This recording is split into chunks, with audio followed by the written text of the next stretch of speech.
Okay guys, so what we're going to be talking about here is something that is known as differentiability. After the last couple things that we've talked about, I imagine a lot of you are like, man, this class is getting really difficult, and I probably think it's just going to get harder. In reality, what we're going to start talking about now is we're going to take a step back from so much algebra and theoretical stuff, and we're going to talk about some easier ways to make calculus more accessible to everybody. Because right now, honestly, I think most people look at it at this point and they're like, man, I don't know what I did. I don't know why I signed up for this class. It's really, really difficult. And in this case, what we're talking about today, we're going to take a step back and we're going to say, okay, we can do these things. There's just some ways that we can make it easier on ourselves. So the first thing that we are going to look at is the word differentiable, or sometimes you hear the word differentiability. We're going to look at what that word means, okay? The word differentiable, it really just means that we can take the derivative. And the way that we use it in this class is we say that a function is differentiable at a specific x value. In other words, at the x value that I'm talking about, if a function is differentiable, that means that I can draw the tangent line at that x value on that function. And honestly, most functions that we look at in this class, and most functions in general, are differentiable at almost any x value. And I realize I'm just kind of reading what it says here, but there are some places when we look at a function that we cannot take the derivative, and that's kind of what we're going to discuss in this video, understanding where we cannot take the derivative. Now, just real quickly, I want to look, and I'm only going to look at it for a second because this is actually a little bit confusing, but mathematically, what the definition is at a specific x value that something is differentiable is this, okay? At a specific x value, you can see the function is continuous. So the first thing, in order for us to be able to take the derivative at a specific x value on a function, is the function has to be continuous at that x value. And the derivative from the left-hand side equals the derivative from the right-hand side at that x value. Now that doesn't make quite as much sense. So I've got this function here that you can see. If I wanted to draw a tangent line at x equals 2, so about right there on the graph, what I would do is I'd say, okay, that tangent line, whoops, I didn't draw it very well. And I did it again, that's great. Okay, so my tangent line wasn't drawn well, but it's going to look something like that. That's not exactly what it is, but that's pretty close to what my tangent line is going to look like at x equals 2. You'll notice I can draw the tangent line at x equals 2 because number one, when I look at it, I can tell that the function's continuous at x equals 2. And number two, and this is what the second part of the definition is saying, because I imagine some of you are kind of feeling like this right now, where you're like, how confusing is that? All it means is if I draw the tangent line at that x value, I don't have to decide where that tangent line is going to be. It's going to be in one direction or another. There's only really one tangent line that I can draw right there, and I have drawn it in this particular instance. Okay? So that's the mathematical definition. Now, quite honestly, most of the time, like I said, you can draw the slope, you can draw the tangent line, you can find the slope of a tangent line at a particular point, but there are certain places where we don't or cannot find the derivative, or we cannot find the slope of the tangent line at a given x value. Okay?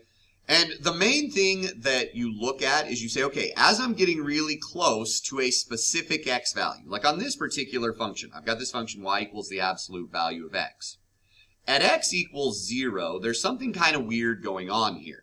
Everywhere else, this graph looks like a line. Like if I'm moving away from x equals 0 in either direction, I just have a straight line, and we've talked a little bit about how to find the slope of that, and we'll talk more about this tomorrow, actually, how to find the slope of a straight line fairly easily, the slope of the tangent line if it's straight. But at x equals 0, here's what's going on. Yes, the function is continuous at x equals 0. I don't think anybody's going to dispute that. You don't have to lift your pencil to draw the graph at x equals 0. But if I think about trying to find the slope of the tangent line, from one side, the slope of this line is it looks like it's -1. So my slope here is -1. On the other side, this line, the slope is +1. At x equals 0, if I were to tell you, hey, what is the slope of the line there? Technically, you would have to choose between -1 and +1. And remember, this is a limit. These are still limit problems, even though we're actually never going to talk about limits again. That's not true. Until the very end of second trimester, we will not talk about limits anymore. But a derivative still is a limit question, okay? And so if I have to choose between two different numbers based on where I'm coming from as far as what the limits are, then we simply say the limit does not exist, which in this case means I cannot take the derivative at x equals 0. So that's what's going on there.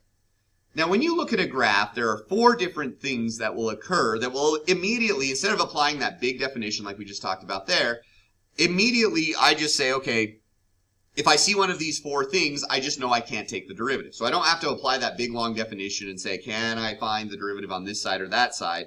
Instead, we look for one of these 4 things. We're going to give an example of each of them: a corner, a cusp, a vertical tangent line, and any time we have any type of discontinuity. So the first type of place where we cannot take the derivative is when we have a corner. And a corner simply exists when we're drawing a graph, just like the one we looked at before, and we go from one straight line to another straight line. So wherever it changes from one straight line to the other, we say at that x value, so in this case that would be x equals -3, I cannot take the derivative, or the function is not differentiable at that point. Everywhere else on the graph it is. I can find the slope of the tangent line everywhere else. It's just where we change from one to the other, all of a sudden we cannot find the slope of the tangent line at that point, again, because we'd have to be making a choice between what slope we want.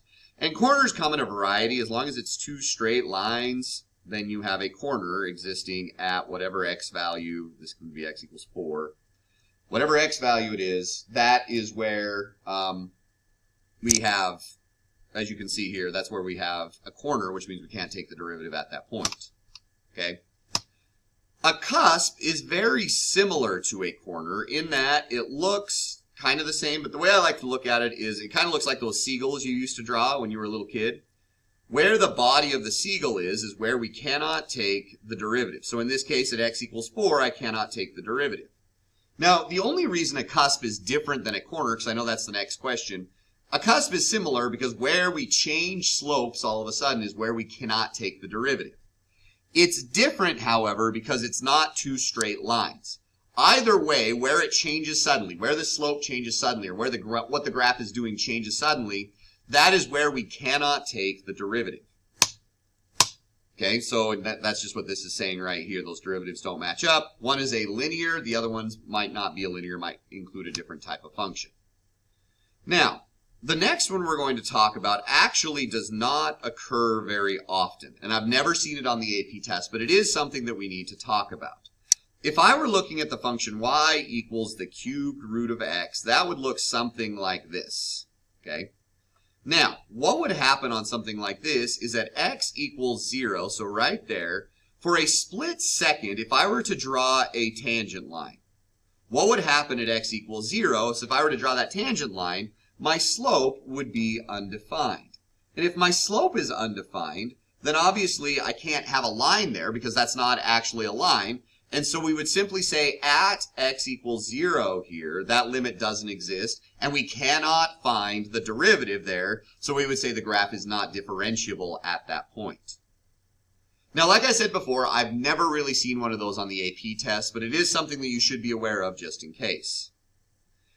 Lastly, what we should do is, we already talked about why that happens. So, lastly, we need to remember what our 3 different types of discontinuities are. Anytime we see either a jump, or an infinite discontinuity, or a removable discontinuity, where those occur, we cannot take the derivative, because I can't put a tangent line somewhere where a function doesn't exist, or exists in almost 2 places at once, like it does with a jump. So that's why we cannot take the derivative or put a tangent line at any of those places because they don't exist. Okay? So hopefully that makes sense. We can't take the derivative at those 3 places either. Okay? So what you would see on the AP test and what you're going to see on your homework in this section are problems like these. You'll be given a graph. You'll be asked, where is the graph differentiable? Well, again, I can take the derivative pretty much everywhere. So I would say everywhere but, and then we would identify the places that we talked about earlier. So in this case, at x equals -2, I have that's a cusp there at x equals -2, so I can't take the derivative there. Nor can I take it at x equals 1 because we have a jump in the graph. Nor can I take it at x equals 4 because there's also a jump in the graph at that point. Everywhere else on this function, I would be totally fine finding the derivative. It wouldn't be that big of a deal, so I can find the derivative everywhere but those three places. The next question would be something like this. Where is the graph continuous but not differentiable? What this is saying is, where do I not have to lift my pencil when I'm drawing the function, but still cannot take the derivative? And hopefully you can see that that would be where a corner or a cusp occurs. So in this case, I would just say that would be where x equals -2. The graph's continuous, but I cannot take the derivative at that point.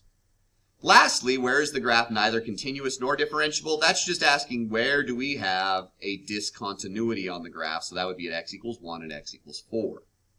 So hopefully that makes sense as far as figuring out that question. Now, if I was looking at this function, say similar type of question, where is this graph differentiable? We would say everywhere but, and then we would say x equals, as I move from left to right, I can't take the derivative at -1, +1, and 4. Where is this graph continuous but not differentiable? There is a a cusp again, so I would say at x equals 1, that's the case. And where's the graph neither continuous nor differentiable? That would be wherever we have a discontinuity, which in this case would be -1 and +4. So that would answer that particular question right there. Hopefully all of that made sense. Differentiability is a very important idea as far as where we can take the derivative, but what we do have to realize is every single time I can basically take the derivative everywhere. There are only a select few places on any function where something weird is happening that does not allow us to take the derivative, and that's what we talked about in this video. So hopefully all of that makes sense. If you have any questions, please come on in and ask me.